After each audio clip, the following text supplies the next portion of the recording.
ho an'ny tokantrano manokana dia efa misy amin'izao fotoana izao efa tsy vaovao akory izany fa efa taona maro zay a efa nisy mihitsy ny fampirisihana amin'ny fampiasana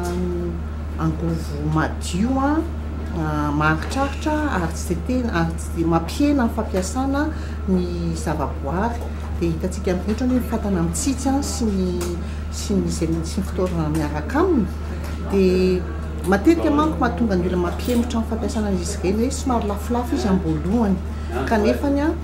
ny fampiasana ireny fatana mitsitsy ireny ohatra sy ny fampiasana ny fitaovana miaraka aminy dia efa hita hoe ela vao mila avaozina indray sady manafaingana ny fandrahoan-kanina ohatra manafaingana ny fanafanana ny rano dia mba ahafahana indrindra moa mba tetika hoe vehivavy no mpanao sakafo matetika dia mba tsy lany fotoana be ao an-dakozia ohatra ny vehivavy izany hoe fahadiovana fahasalamana fahazahoana fotoana bebe kokoa manao asa hafa ary indrindrindra koa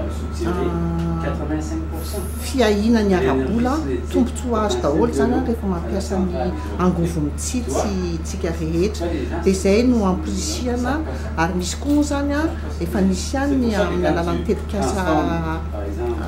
sasany zay hoe manamora amin'ny resaka arabola amin'ny fahazahoana ireny hoe angovo mitsitsy ireny ka eo zany hoe mila fandraisana andraikitra kosa avy amin'ny tompona andraikitra amin'ny hoe fampirisihana any tokantrano amin'ny fampiasana ireny hoe angovo mitsitsy ireny fa rehefa mahafantatra angambany izy tokantrano inona ny tena tombontsoa azony tsy androany any fa hoe amin'ny fotoana lavalava dia mora kokoa ny mandray sy manaiky ampiasan'le angovo mitsitsy dia ho an'izay tokantrano izay manana fahafahana efa miamora zao ny angovo azo avy amin'ny herin'ny masoandro dia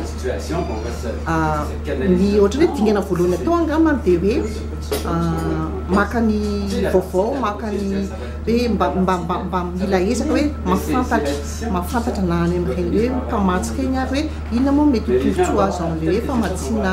avy amin'ny taratry ny masoandro ohatra fa matetika manko efa tonga dia efa mijanona loatra ao an-tsaintsika le hoe lafo be zany manahirana be zany dia tsy manao an'izay dingana voalohany izay koa mba hoe ahafantatra hoe ahoana marina moa fa rehefa hoe mba te hafantatra aloha dia mety ho resy lahatra tsy kelikely ho an'izay araka efa hoe manao an'izay